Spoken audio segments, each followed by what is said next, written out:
Se existe um conceito antigo na literatura, mas que é bizarramente popular e atual, é o famoso anti-herói. Um arquétipo de personagem que ficou bastante famoso, principalmente por causa dos filmes de Velho Oeste, com Clint Eastwood, Charles Bronson e tudo mais, e que foi ressignificado e popularizado bem mais com o advento dos quadrinhos e posteriormente os filmes de super-heróis. E o anti-herói nada mais é do que um personagem que não pode ser considerado nem herói, nem vilão. E pegando o exemplo dos quadrinhos, um super-herói, ele tá muito atrelado a fazer a bondade, ser bondoso e principalmente não matar. Enquanto o vilão, geralmente é bem claro, ele é um cara mau, com atitudes vilanescas, maligno por essência, que não tem o menor problema em matar um inocente, por exemplo. E conforme as histórias foram sendo criadas e novos personagens foram aparecendo, esse conceito do anti-herói serviu para dar uma mudada nas coisas. Como fazer um personagem que tem boas intenções, mas que não tem tanto pudor assim em matar. É com isso que a gente recebeu 1 bilhão de personagens extremamente carismáticos que a gente ama até hoje, como por exemplo o Wolverine, o Justiceiro, o Blade e, é claro, o nosso querido Deadpool. Toda vez que você fala de anti-herói, você vai lembrar de Deadpool. Então, pegando carona no recente sucesso Deadpool e Wolverine, onde trouxe às telas esses dois grandes anti-heróis, por que não falar como criar um anti-herói, já que nesse canal a gente fez como criar um vilão e como criar um herói. E eu devo dizer, não é tão fácil achar anti-heróis nas mídias mangá e anime. Eu pessoalmente achei que seria muito fácil, mas eu me surpreendi com a dificuldade que eu tive de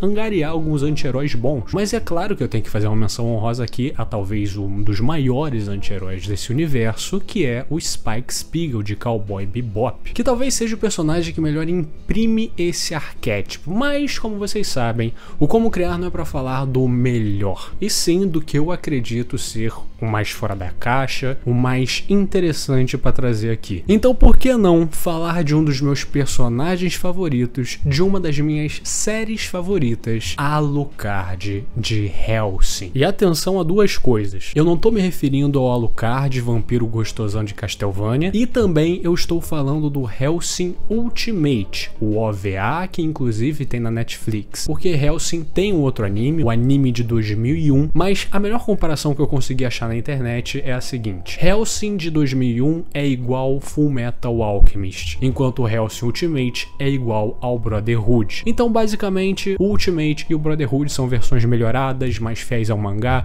mais fiéis à obra como um todo, melhores em essência. Veja o Ultimate assim como vejo o Brotherhood, foda-se o resto. Eu devo dizer que é até meio impressionante esse anime ser tão pouco falado no mundo inteiro. Não é só no Brasil, mas principalmente na gringa tem muitos poucos vídeos sobre Hellsing, sobre o Alucard. O que sinceramente eu não entendo. É uma série maravilhosa, uma estética extremamente única e simplesmente só 10 episódios. Tudo bem que cada um desses episódios tem entre 40 minutos a 1 hora, mas ainda assim facílimo de ver. E tá na Netflix há mó tempão, né? Que nem um anime da Deep Web que você precisa procurar num site pirata pra ver. Mas antes de a gente falar sobre o Alucard, é bom a gente dar uma contextualizada. Esse nome, Alucard, é um nome rebatizado desse cara, que na verdade é o Drácula. O que acontece é que um homem chamado Abraham Van Helsing, um renomado caçador de vampiros, conseguiu finalmente superar o Drácula e subjugá-lo, fazendo ele se curvar perante a família Van Helsing como um servo eterno. E com isso, ele extirpou o nome do Drácula de Drácula e lhe deu o nome Alucard, que pra quem não sabe é Drácula ao contrário. Esse cara é o líder da família Van Helsing, uma família renomada de caçadores de monstros que serve lealmente o reino da Inglaterra. Porém, a história que a gente acompanha é com a neta desse cara, uma mulher chamada Íntegra Van Helsing, que quando seu pai morreu, seu tio tentou extirpar ela do comando da família e tentou caçá-la. E Íntegra fugiu até os calabouços da mansão, porque tinha ouvido do seu pai que lá se escondia um cavaleiro leal, e em busca de ajuda ela chega naquele local, é ferida pelo seu tio e quando o sangue despeja, cai no Alucard, o mestre vampiro que estava preso há décadas nesse calabouço, porque o pai da Íntriga tinha meio que medo dele. E agora, bebendo o sangue da nova chefe da família Helsing, ele jura protegê-la e servi-la, conseguindo assim dar força a ela para matar o próprio tio. Acontece um time skip e a gente vê que a Íntegra realmente tomou as rédeas da família e ela usa exaustivamente o Alucard como o seu servo mais poderoso, diferente de seu pai. E o primeiro episódio, basicamente, é o Alucard chegando num vilarejo pacato que aparentemente estavam acontecendo algumas aparições sobrenaturais lá, e a gente vê que a polícia local chegou também, com uma garota chamada Ceras Victoria. O que acontece é que, na verdade, o pastor dessa vila estava incomunado com monstros e queria dominar a vila para ele ter poder, aquela trama básica de vilãozinho inicial. E quando o pastor se revela e pega Ceras de refém, Alucard percebe que ela é virgem, então por isso ele atira em Ceras, acertando o padre. E quando ela tá à beira da morte, ele pergunta para ela se ela quer se tornar uma vampira, na qual ela aceita para sobreviver. E depois disso, é basicamente uma história do Alucard ensinando a Ceras a como ser uma vampira, e ao mesmo tempo a gente vendo essa trama escalando em um grande grupo que planeja tomar o mundo, chamado Millennium, composto por uma seção secreta do Vaticano chamada Iscariot e um partido neonazista controlado por um homem chamado de O Major, que diz querer terminar o que Hitler não conseguiu, o chamado Reich de 1000 anos. E a gente vê a história dessas duas organizações lutando contra si, e a história vai escalando de uma maneira inacreditável que você nem tem ideia. Na verdade, para você ter uma ideia, a aventura de Alucard vai até o Brasil e ele luta contra soldados da BOP, e no final ele tá lutando contra lobisomem, Ku Klux Klan, a porra toda. Mas agora, focando e falando sobre esse personagem que é o Alucard. Esse personagem já é muito interessante simplesmente pela sua proposta. E se o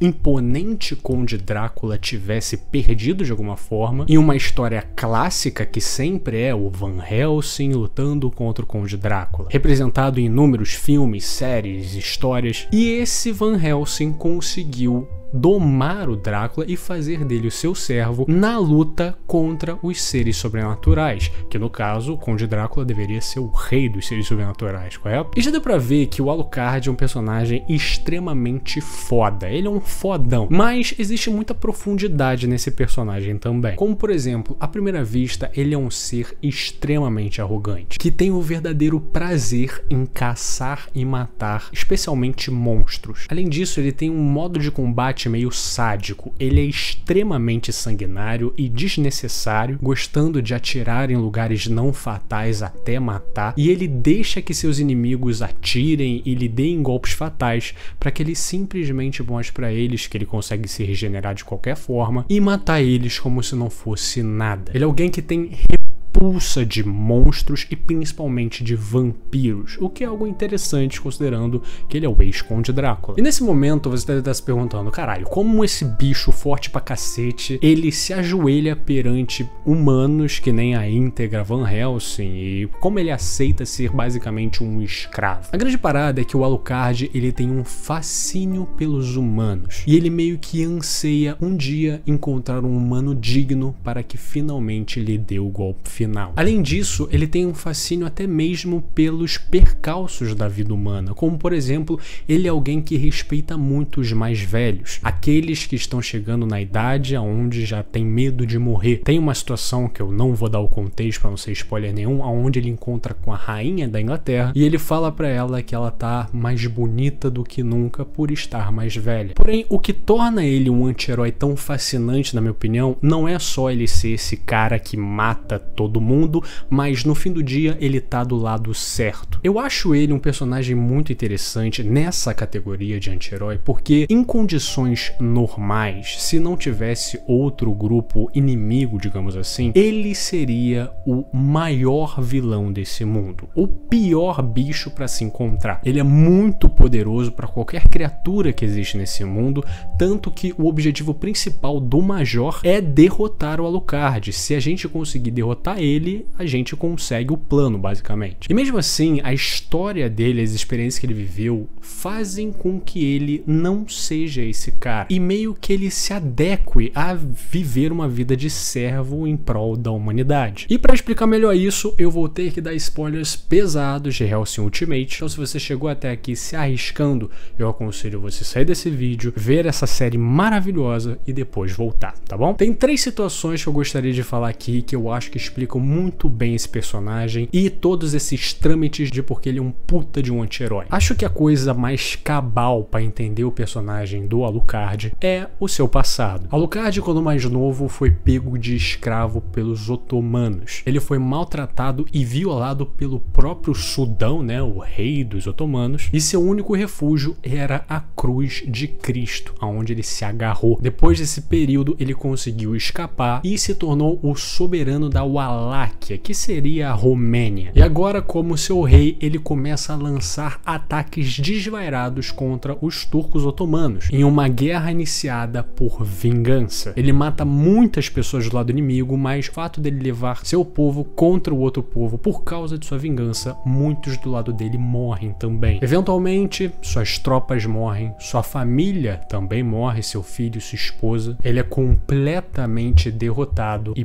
preso. E em meio aos corpos das pessoas que ele mandou na guerra para se matarem por ele, pela sua vingança que eles nunca pediram, e na hora que ele vai ser decapitado, ele lambe o sangue daqueles que ele levou para a morte. E com esse movimento, ele se torna um vampiro. E aceitando seus novos poderes, a cruz que ele segurava com tanta força nos seus momentos mais sombrios se quebra. Essa história, além de impactante, mostra muito o desenvolvimento desse personagem. Ele não é só um louco psicopata que queria vingança. Ele tinha um motivo para fazer isso. Mas ao mesmo tempo mostra que o que ele fez continuou esse ciclo de ódio e matou muita gente que não tinha nada a ver com a sua vingança pessoal, até porque já tinham se passado anos e os inimigos não eram mais os mesmos, e lambendo o sangue do chão da batalha, ele se torna a criatura mais vil de todas, pelo simples fato de que ele se recusou morrer e pagar pelos seus crimes. Ele foi fraco. Ele não conseguiu aceitar o fato de que ele iria morrer assim, aprisionado e derrotado. Ele foi concedido uma segunda chance pelo custo daquilo que ele acreditava. A cruz que tanto lhe protegeu e lhe deu afago quebrada na frente dele. Afinal, tudo o que ele fazia, ele achava que ele estava fazendo em nome de Deus. Ele era alguém que tinha bastante fascínio nessa parada de construir uma nova Jerusalém. E ele achava que fazendo isso, Deus iria ver o lado certo e iria ajudar. Mas vendo a forma como ele terminou, é como se ele não acreditasse mais. Então naquele momento, é ele aceitando o seu novo caminho. O caminho do vilão, para que centenas de anos depois, ele tivesse sido derrotado por um humano, vendo o mundo com um olhar diferente. Bem cedo na série, somos introduzidos ao famoso Alexander Anderson, que é a carta na manga da Iscariote. É o cara mais forte do time do outro lado, digamos assim. E o interessante da Iscariote, né, essa seção do Vaticano que tá junto com os nazistas, veja bem, não é toda a Igreja Católica, tá bom? Não problematizem. Esse cara, ele é um crente devoto absoluto, mas ele também é um soldado, alguém que segue ordens acima de tudo. E ele, o Alucard, tem vários combates no decorrer do anime que fazem com que eles sejam inimigos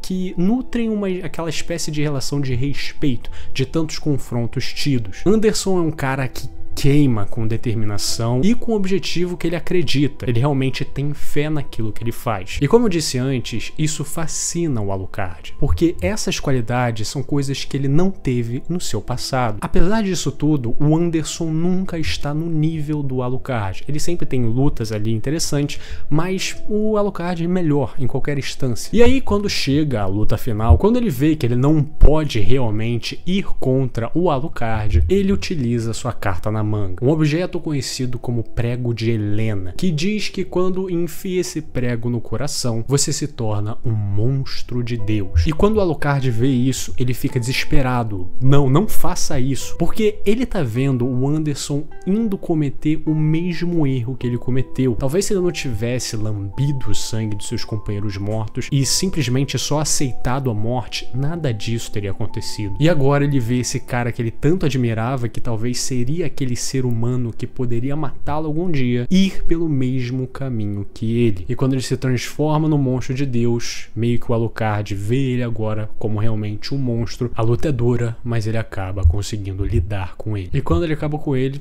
tem uma verdadeira tristeza e decepção. Ele não é um anti-herói no sentido da palavra de ser um cara que mata todo mundo, mas que tem o coração no lugar certo. Alucard não tem o coração no lugar certo, mas ele entende o que é precioso para um ser humano e o que faz uma pessoa um ser humano. E ele detesta ver isso sendo perdido na frente dele. E o fato dele não conseguir evitar, não conseguir convencer e, na verdade, ser a causa de humanos perseguirem o mesmo caminho que ele para tentar matar ele, faz com que ele fique extremamente frustrado. Porque agora não é só a vida dele que ele condena, mas também a vida de outros que tinham potencial. Uma outra situação extremamente importante aqui é a sua batalha contra o Walter. Walter é uma espécie de mordomo e faz tudo da mansão Helsing, um servo extremamente leal, que nas horas vagas era basicamente um assassino também, na qual convivia com Alucard desde muito tempo, e eles sempre tiveram uma relação ali de respeito. E enquanto Alucard continuava na sua própria forma, afinal ele não envelhece, Walter ficava cada vez mais velho, cada vez mais fraco. Mas, como eu disse antes, Alucard via muita beleza nisso, ele aceitando a idade chegar. Porém, no final de tudo, é revelado que o Walter, na verdade, estava trabalhando junto com o Millennium e que agora ele se tornou um vampiro por meio do programa do Millennium de criar soldados vampiros. E quando ele se mostra para Alucard de uma forma muito mais jovem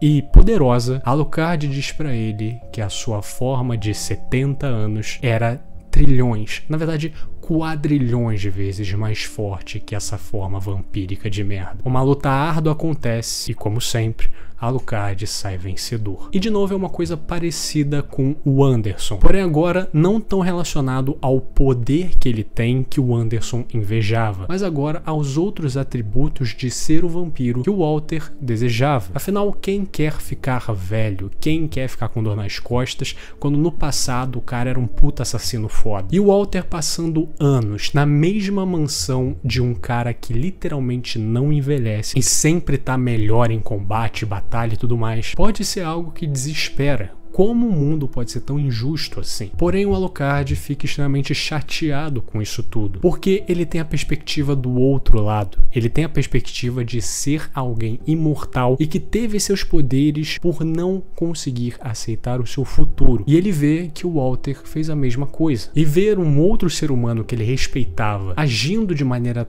tão baixa, dá um nó na cabeça dele e ao mesmo tempo o enfurece e ao mesmo tempo o empatiza, porque ele começa a perceber esse padrão de figuras humanas que ele respeitava e até mesmo ansiava que fosse aquela pessoa que o mataria, sendo influenciadas pela presença dele e fazendo tudo aquilo que ele não desejaria para ninguém fazer, tudo aquilo que ele se arrepende de ter feito. Naquele momento da execução do Alucard, lhe faltou determinação, fé e coragem de aceitar a sua morte e pagar pelos seus pecados, ou até mesmo esperar um milagre na última hora. E em relação ao Walter, lhe faltava ficar em paz com o fato de que envelhecer faz parte da vida e que não tem muita coisa que a gente possa fazer sobre isso, só aceitar. E ele vendo essas duas figuras que ele respeitava e admirava suas características, cometendo os mesmos erros que ele cometeu, faz esse personagem se aprofundar ainda mais. No fim do dia, conhecemos o arquétipo de anti-herói como aquele personagem que ajudaria uma criancinha na rua pedindo ajuda, mas que não teria pudor nenhum de matar um assaltante que passou correndo com uma carteira roubada. Mas aqui Alucard vai um pouco além, porque essa situação de ele não se encaixar nunca em um herói, mas ao mesmo tempo ele não é um vilão porque ele é servo de uma família e jurou servi-la e ser leal a ela, e por isso ele se controla, mas ao mesmo tempo ele tem poder suficiente de meter o foda-se e fazer o que ele quiser. Por que ele não faz? Ele parece um ser sádico, sanguinário e apático em relação a tudo, principalmente a sua própria espécie, mas ao mesmo tempo reconhece os seus erros do passado e os pecados que cometeu e tenta encontrar na humanidade algo para se agarrar, para se apegar e para admirar. Talvez por isso que ele respeite tanto Íntegra Van Helsing e tenha uma relação afetuosa com Ceras Victoria, a vampira transformada por ele. Afinal, Ceras é uma humana tentando entender como é ser vampiro.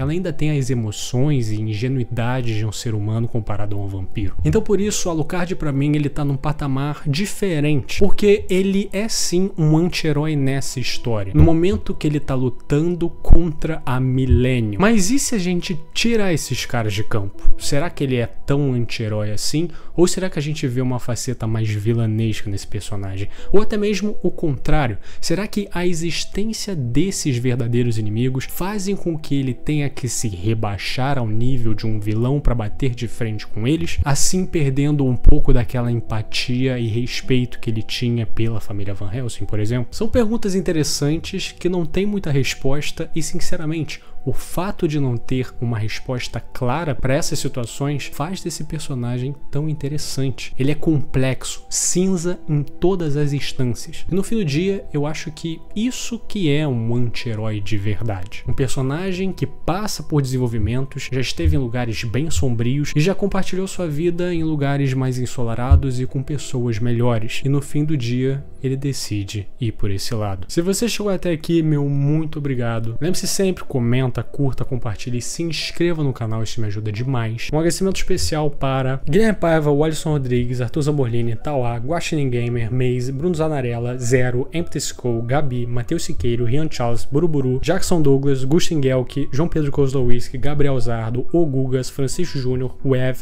Ian Vinícius, Lucas Fernando, Guilherme Xavier, Jonas Fagundes, Gabriel Fraga, Zero Zac, Arroz Cadele, irmão, chega. Vinícius Lopes, eu fico fraca.